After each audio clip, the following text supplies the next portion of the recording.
ইলাহা ইল্লাল্লাহ।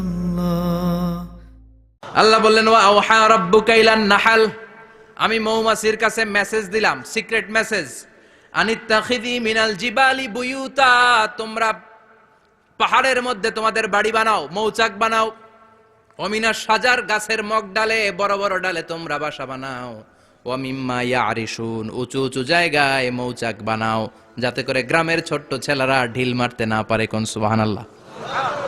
মৌমাছির আল্লাহ শিখাই দিছে, নিচু জায়গায় কোনোদিন মৌমাছির বাসা দেখবেন, নিচু জায়গায় সহজে নাগাল পাওয়া যায়, ধরা যায়, কথা কন, ডাল বে মগ ডালে ওঠা লাগে মধু খাইতে চাইলে। চিল্লায় বলেন ঠিক কিনা? আল্লাহ সিক্রেট মেসেজ দিলেন আর বললেন আনিত্তাখিযি। আলেম যারা আছেন বলেন তো, ইত্তাখিযি এটা কি মুজাক্কারের সিগা না মুয়ান্নাসের সিগা? কথা কইতে হবে, কেউ নাই এটার উত্তর দেওয়ার মতো। মুয়ান্নাস, মাশাআল্লাহ, এটা স্ত্রীবাচক শব্দ। আল্লাহ মৌমাছিকে যে মেসেজ করছে পুরুষ মৌমাছিরে কয় নাই, এটা নারী মৌমাছিরে কইছে। চিল্লা এখন সুবহানাল্লাহ। এখন গবেষণা করে দেখা গিয়েছে, কার্ল ভন ফ্রিচ, একজন অস্ট্রিয়ান বিজ্ঞানী, উনি এটা নিয়ে গবেষণা করে 73 সালে 1973 নোবেল পেয়ে গেছে। এই আয়াতের উপর গবেষণা করে আল্লাহ কেমন করে সিক্রেট মেসেজ দিয়েছেন, কেমন করে মৌমাছি মৌচাকের বাসা বাঁধে, কেমন করে মধু আহরিত হয়, এটার উপর গবেষণা করে উনি একটা বই লিখেছেন, দ্য ডান্সিং বিজ। নেচে যাওয়া মৌমাছিগুলো, নাচতে নাচতে যেতে থাকা মৌমাছিগুলোর উপর একটা বই লিখে, দ্য ডান্সিং বিজ লিখে উনি নোবেল প্রাইজ পেয়েছেন এই মধুর উপরে। চিল্লায় পড়েন আল্লাহু আকবার। এখন কোরআনের আয়াত থেকে বোঝা গেল আনিত্তাখিযি মিনাল জিবালি বুয়ুতা, আল্লাহ নারী মৌমাছিকে বলেছেন মৌচাক বানাও, তোমাদের মধু রাখার জন্য বাসা বানাও। কার্ল ভন ফ্রিচ গবেষণা করে পেয়েছে মৌচাকের বাসা বানানো হয়, মধু আহরণ করা হয়, যেই মৌমাছিটা নেতৃত্ব দেয় এটা পুরুষ মৌমাছি নয়, এটা হলো মহিলা মৌমাছি। কোন সুবহানাল্লাহ। পুরো মৌচাকের মধ্যে মধু আহরণ, মধু নেওয়া, পুরো প্রসিডিউরটা সারার জন্য কোনো পুরুষ মৌমাছি লিডিং দেয় না, লিডিং দেয় একটা নারী মৌমাছি, স্ত্রী মৌমাছি। এজন্য ইত্তাখিয, ম্যাসকুলিন জেন্ডার ইউজ না করে আল্লাহ বলেছেন ইত্তাখিযি। নারী মৌমাছিকে আল্লাহ অ্যাড্রেস করে বলেছেন যাও মৌচাক বানাও আর এটার মধ্যে মধু আহরণ করো। চিল্লায় পড়েন আল্লাহু আকবার। আল্লাহ বললেন ইত্তাখিযি মিনাল জিবালি বুয়ুতা, পাহাড়ের মধ্যে ঘর বানাও, মিনাস সাজার, গাছের বড় ডালের মধ্যে ঘর বানাও, ওয়া মিম্মা ইয়ারিশুন, উঁচু উঁচু জায়গায় ঘর বানাও। উনি গবেষণা পেয়েছেন এই মধুর মধ্যে অসাধারণ কিছু ন্যাচারাল অ্যান্টিসেপটিক আছে। কি আছে? Natural antiseptic. এটার নাম হচ্ছে প্রপিলিস। প্রপিলিস নামে একটা লিকুইড পাওয়া যায় মৌচাকের মধ্যে, এটা কাটা জায়গায় লাগা দিলে স্যাভলন ডেটল কিছু লাগানো লাগবে না, ওই প্রপিলিসের কারণে আপনার কাটা জায়গা এমনি শুকায় যাবে।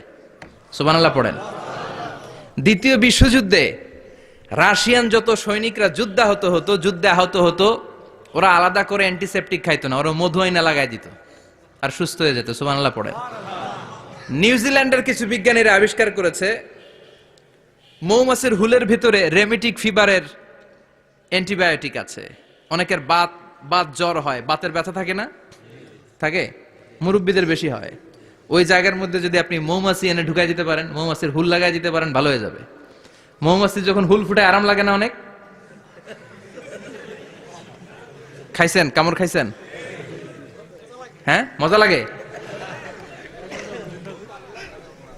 তো নিউজিল্যান্ডের এই গবেষকরা এরা আবিষ্কার করেছে যে মৌমাছি যদি হুল ফুটিয়ে দেয়, ওইখানে বাতের ব্যথা থাকলে, বেদনা থাকলে এটা ভালো হয়ে যাবে। আমি নিজে দেখেছি, বিবিসি একটা ডকুমেন্টারি, ইজিপশিয়ান একজন ফিজিশিয়ান, চিকিৎসক, উনি ওনার বাতের ব্যথায় আক্রান্ত যত রুগীরা আছে ওদের গায়ের মধ্যে মৌমাছি এনে এনে নিজে নিজে হুল ফুটায়, রুগী চিৎকার মারে ও মাগো, ও আল্লাহ গো, কিন্তু একদিন পরে ব্যথা নাই, আর কয় ভালো হয়ে গেছি। সুবহানাল্লাহ কইবেন না? তো এজন্য এই কার্ল ভন ফ্রিচ 1973-তে দ্য ডান্সিং বিজ লেখে গোটা বিশ্বকে তাক লাগিয়ে দিয়েছে। তার গবেষণার প্রতিটি পয়েন্ট কোরআনের এই আয়াতের সাথে মিলে যায়। চিৎকার করে পড়েন আল্লাহু আকবার।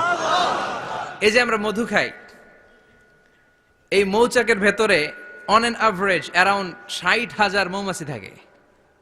3 ভাগে, একটা হচ্ছে কুইন বি, একটা মেল বি, আর একটা হচ্ছে ওয়ার্কার বি। একটা থাকে রানী মৌমাছি, এর নেতৃত্বে সবাই চলে, আর একটা থাকে মেল বি, পুরুষ মৌমাছি, বংশ বাড়ানোর জন্য এদের কাজে লাগে, আর সব হচ্ছে ওয়ার্কার বি, সবাই কাজ করে। আল্লাহ বললেন সুম্মা কুলি মিন কুল্লি সামারাত, ফাসলুকি সুবুলা রাব্বিকি যুলুলা। আল্লাহ সিক্রেট মেসেজ দিয়ে বললেন, গাছের উপরে বাসাবাদ, পাহাড়ের উপরে মৌচাকের বাসাবাদ, উঁচু উঁচু জায়গায় তোমরা তোমাদের বাসা বাঁধো। সুম্মা কুলি মিন কুল্লি সামারাত, এরপর এলাকার যত মিষ্টি মিষ্টি ফুল আছে, ফল আছে, ওখান থেকে রস নিয়ে আসো। সুবহানাল্লাহ। পুষ্প রস সংগ্রহ করে মধুগুলো, এটার বলে sweet nectar. They collect the sweet nectar from the flowers. এবং মধুর মধ্যে এত চমৎকার জিনিস থাকার কারণ হচ্ছে মৌমাছিগুলো ওই এলাকার সব ধরনের ফুল, ভালো ভালো সুগন্ধযুক্ত ফুল ফল থেকে রস নিয়ে আসে। তো ওই গাছগুলোর মধ্যে বনাজি গাছ আছে না নাই? ঔষধি গাছ আছে না নাই? এজন্য মধুরে বলা হয় সব রোগের ঔষধ। যত বনাজি ঔষধি গাছের নির্যাস আর পুষ্প রস আছে, সব আল্লাহ মধুর ভিতরে ঢুকায়া মধুকে আল্লাহ ন্যাচারাল ভ্যাকসিন বানিয়ে দিয়েছেন। চিল্লায়ে পড়েন আল্লাহু আকবার। আল্লাহ বললেন, সুম্মা কুলি মিন কুল্লি সামারাত, সব ফল আর ফুল থেকে এই নেকটার পুষ্পরস নিয়ে আসো। ফাসলুকি সুবুলা রাব্বিকি যুলুলা, যেমন যেমন গিয়েছিলা পথ চিনায় আবার ফিরে আসো। ইয়াখরুজু মিন বুতুনিহা শারাব, এরপর তাদের পেট থেকে বের হয় শারাব। মুখতালিফুন আলওয়ানু, এক একটা মধুর কালার হয়ে যায় এক এক রকম। কোন সুবহানাল্লাহ। সরষে ফুলের মধু একটু সাদা সাদা হয় না? আমি হচ্ছি মধু খাওয়ার পোক। আমি দেশে বিদেশে যেখানে গিয়েছি ফ্রেশ হানি আমি অনেক খুঁজেছি। ইয়ামানি একটা মধু পাওয়া যায়, ইয়ামানের সাওয়াহিলি এলাকায়, পাহাড়ি এলাকায়, একেবারে কুচকুচে কালো। আবার অনেক মধু আছে কিছুটা খয়েরি এবং হলুদ বর্ণের, কিন্তু সরষে ফুলের যে মধুটা এটা অনেকটা সাদা। এই পুষ্পরস নিয়ে মৌমাছিগুলো মৌচাকের মধ্যে ঢেলে দেয় না, এগুলো খেয়ে ফেলে। প্রত্যেকটা মৌমাছির পেটের ভেতরে আল্লাহ দুইটা করে স্টোমাক দিয়েছে, পাকস্থলী। সুবহানাল্লাহ পড়ে। এটাই কার্ল ভন ফ্রিচ দ্য ডান্সিং বিজ বইয়ের মধ্যে লিখেছে গবেষণায়, যে দুইটা পাকস্থলী। একটা পাকস্থলী দিয়ে মৌমাছি খায়, নিজে খেয়ে বাঁচে, আর একটা পাকস্থলী দিয়ে এই ফ্লাওয়ার নেক্টার পুষ্প রস সংগ্রহ করে ওই পাকস্থলীতে রাখে। ওই পাকস্থলীর ভেতরে আল্লাহ একটা ন্যাচারাল এনজাইম দিয়েছেন, ওই এনজাইমের সাথে ওই পুষ্প রসটা মিক্সড হয়। তারপরে আরেকটা টিউব আছে, ওই টিউব দিয়ে মৌমাছি যে সেই বাসার মধ্যে মৌমাছির যে সেখানে সাপ্লাই করে দিয়ে আসে, মধু ঢুকিয়ে দিয়ে আসে। চিল্লায় পড়েন সুবহানাল্লাহ। তার মানে বিষয়টা এমন না ফুলের রস নিয়ে মৌচাকের দিয়ে আসলো, ফুলের রস সে নেয়, তার স্পেশাল একটা স্টোমাকের মধ্যে ঢুকায়, সেখানে এনজাইম দিয়ে পাচক রস দিয়ে আল্লাহ এটাকে সমৃদ্ধ করে দেয়। তারপর আলাদা একটা নল দিয়ে টিউব দিয়ে মৌচাকের ভেতরে ঢুকিয়ে দেয়। কোন সুবহানাল্লাহ। কি অসাধারণ পদ্ধতিতে আল্লাহ মধু বানালেন। আর কি সুন্দর মধু হাতের মধ্যে লয়া জিব্বা দিয়া চাটে আর গান গায়, মধু হই হই বিষাবাইলা। আছে না নাই? আল্লাহ শুকরিয়া নাই? মধু খায় আর গান গায়, মধু হই হই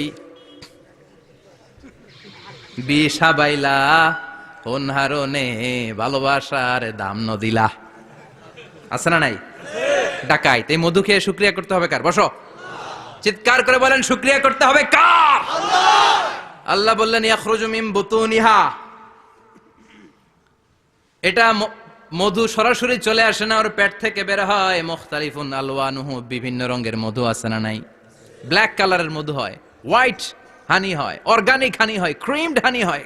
কত ধরনের মধু যে আল্লাহ পৃথিবীতে রেখেছে তার ইয়ত্তা নাই। এরপর আল্লাহ বললেন ফিহি শিফাউন লিন্নাস, মধুর ভেতরে শিফা দিয়েছে কে? আল্লাহ। এজন্য বিশ্বনবীর খাদ্য তালিকার মধ্যে মধু আছে না নাই? বিশ্বনবী সুগন্ধযুক্তওয়ালা মধু খেতেন, দুর্গন্ধযুক্তওয়ালা কোনো মধু মুখে নিতেন না। সুবহানাল্লাহ। বিশ্বনবীর জামানায় মাগাফির নামে একটা মধু ছিল, দুর্গন্ধযুক্ত, এটা কখনো বিশ্বনবী মুখে নিতে চাইতেন না। সুগন্ধযুক্ত মধু সবসময় বিশ্বনবী খেতেন। বিশ্বনবীর স্ত্রীরা এই সুগন্ধিযুক্ত মধু বোতলের মধ্যে প্রিজার্ভ করে রাখতেন বিশ্বনবীকে দেওয়ার জন্য। বিশ্বনবী প্রাণ ভরে এগুলো পান করতেন। সুবহানাল্লাহ।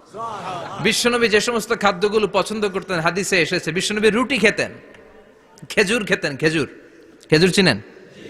বালাহ, তামার, দুধ খেতেন, এই মধু খেতেন, জব খেতেন, বার্লি খেতেন, লাউ খেতেন, রুম্মান, ডালিম ফল, আনার ফল, আনার চিনেন? আনার, এই আনার খেতে পছন্দ করতেন বিশ্বনবী। মাশরুম খেতেন, মাশরুম, মাশরুম চিনেন? ব্যাঙ্গের ছাতার মতো। রেস্টুরেন্টে ইদানিং মাশরুমের স্যুপ পাওয়া যায়, এটা খাবেন। যাদের চোখের জ্যোতিতে সমস্যা, দৃষ্টিতে সমস্যা, খাবেন। হাদিসে এসেছে আল কামআতু মিনাল মান ওয়া মাউহা শিফাউন লিল আইন। মাশরুম হলো মান্না সালোয়ার মতো খাবার। মাশরুমের স্যুপ যারা খাবে, চোখের জ্যোতি যাদের কম, তাদের চোখের জ্যোতি বাড়িয়ে দিবে কে? বুখারীর বর্ণনা, কানা রাসূলুল্লাহ ইউহিব্বুল হালাওয়া ওয়াল আসাল, বিশ্বনবী মিষ্টান্ন খেতে বড্ড পছন্দ করতেন, আবার বিশ্বনবী বেশি বেশি মধু খেতে পছন্দ করতেন। সুবহানাল্লাহ। কোরআনে দুইটা জিনিসের ক্ষেত্রে আল্লাহ শিফা যোগ করেছেন, যে দুইটা জিনিসের সাথে সম্পৃক্ত হলে শিফা। এক হচ্ছে কোরআন পড়লে শিফা, অনুনাজ্জিলু মিনাল কোরআনি মা হুয়া। আবার কোরআনে এই আয়াতের ক্ষেত্রে বলা হয়েছে শিফা ফিহি শিফাউন লিন্নাস। এজন্য সাইয়েদানা ইবনে মাসউদ এই উম্মাকে উদ্দেশ্য করে বলেছেন, আলাইকুম বিশিফাইন, তোমাদের উচিত দুইটা জিনিস থেকে শিফা নেয়া। এক হলো কোরআন, দুই হলো আসাল মানে মধু। কোন সুবহানাল্লাহ।